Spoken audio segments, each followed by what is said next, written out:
Today, I want to take a few minutes and talk about incomes for both an elementary and a Catholic high school.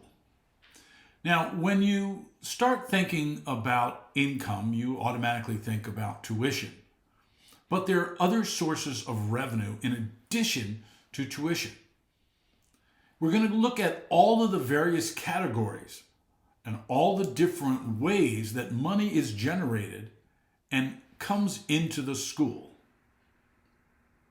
So follow along for just a few minutes.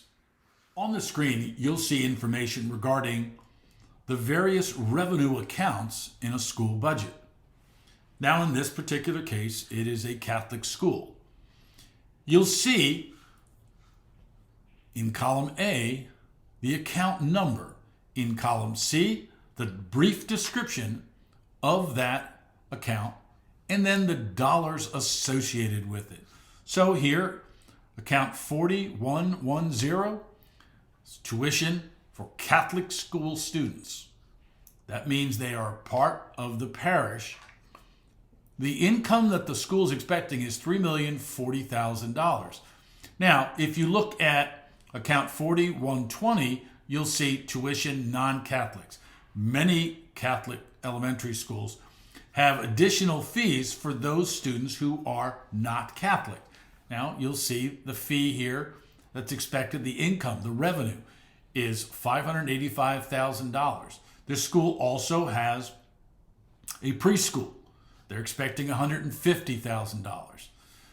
Scholarship assistance, they have that allocated at zero in this particular budget. Registration fees, $5,000.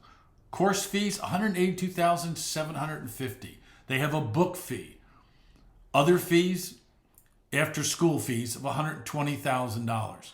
So their total tuition and fees, $4,123,750.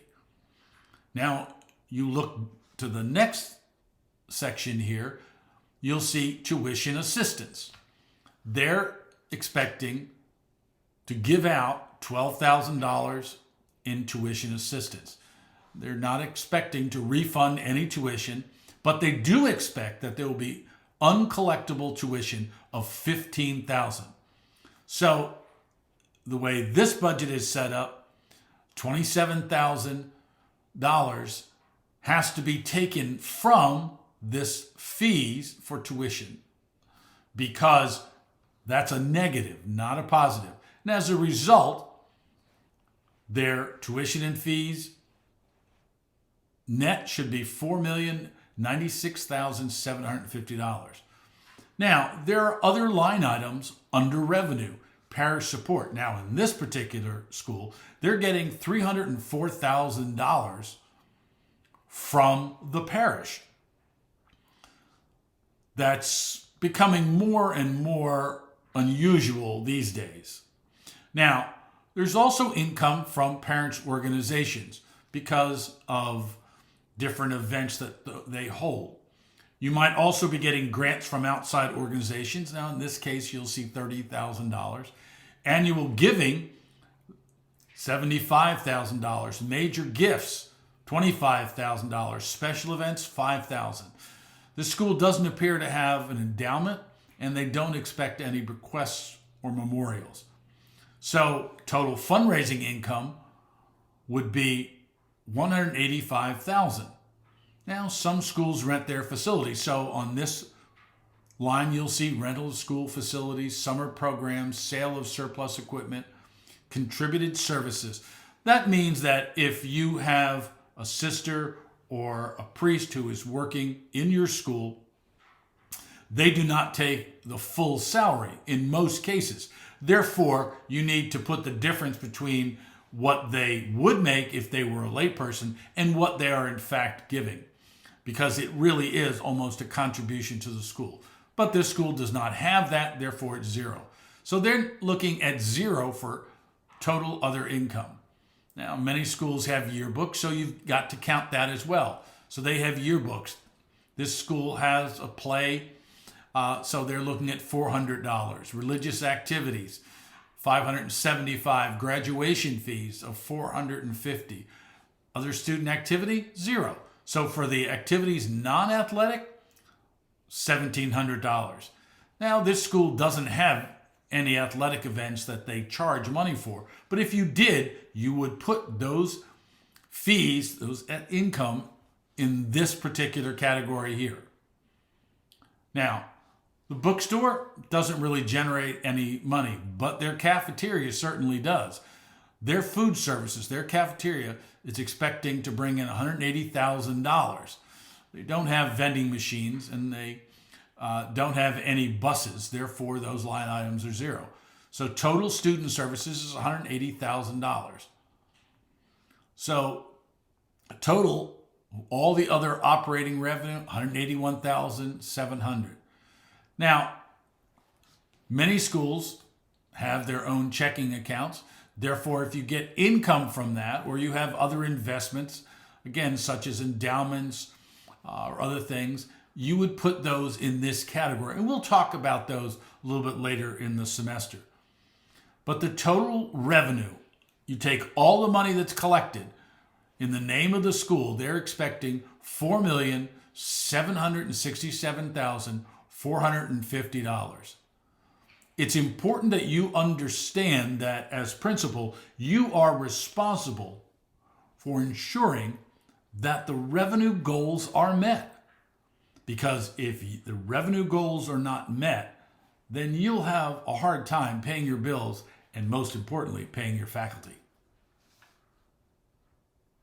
Now that we've looked at an elementary school's income, let's take a look at a high school and see what their sources of revenue could be.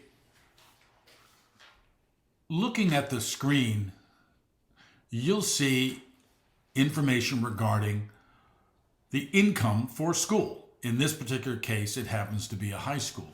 Now, what you'll see is tuition income. You'll see the account number. You'll also see a description. In this case, tuition income, and it says no department. That means it's not assigned to a particular department. And on the far column, you'll see the total budget for tuition income. Now, on the next line there, you'll see again the account number, the Aquinas program. That says it's instructional. That means the money is coming from some kind of instructional activity. Now, in this case, the Aquinas program happens to be a program for students with mild learning disabilities. And from that particular tuition income line item, you're looking at an income of $122,390 for a total of $11,039,271. Now, most schools have some type of fees. And then in this line here where it says student fees income, you'll see again the account number, a brief description of the fees. Now, in this case, student fees, class dues, retreats, parents association, graduation, testing fees. And you'll see again the budget allocated for each of those areas and then a subtotal. Now you'll see other fees. Now this is not always a part of a school's budget. However, in this particular school, they have tuition late fees. So in this particular case, they're not assuming that they're going to have any late fees with tuition, but they do have re-registration fees. You'll see they have application fees for admissions, testing fees for admissions, and advanced placement testing fees. So in each case, every dollar that comes into the school is then allocated to some account. Now, in this particular case, you'll also see advancement income, gifts, advancement. Now, in this case, you'll see a general advancement. That means if someone donates money to the school, but with no specific identity for those particular funds.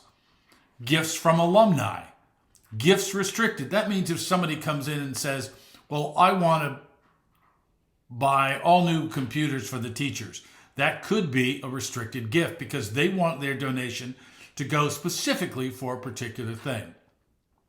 Now, if you have a capital campaign, you're raising money for some kind of a capital activity, you'll see that there as well.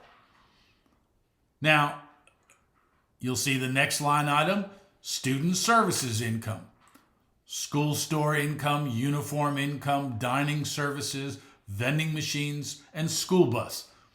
Again, what you're seeing is every dollar that comes into the school must be accounted for in some account. Now, this school has other incomes. Now, that means they get money from a copy machine. They have a birthday club where parents can send in money to the library and purchase a book in the name of a student. The Student Government Association and other clubs or activities, they have different activities throughout the course of the year. And you'll see in this particular school, they're expecting an income of $91,000. This school has a college fair, so they have income from that. Transcripts, graduates asking for official transcripts. Now, some schools rent their facilities, others do not. You'll see here they have rental income. That's for the entire school building or some part of it. Now, if you're a high school, you might rent out your athletic facilities, your gym or your field. Parking fines, parking permits, membership income from the boosters.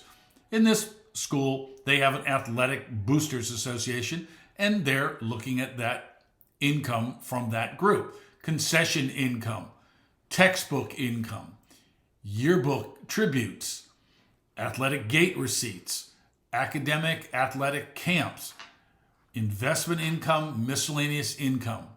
Now, what you'll see, this school is looking for a total of $13,263,874. That's their budget. They're assuming that they will get that amount of money in during the course of a given school year. So that's the income that a school expects. You've now seen examples of the streams of income for both an elementary and a secondary school. As the head of the institution, your job is to make sure that the revenue streams are consistent and that the expenses that you will utilize throughout the year match those income streams. In our next episode, we'll talk more about expenses so that you don't leave any stone unturned.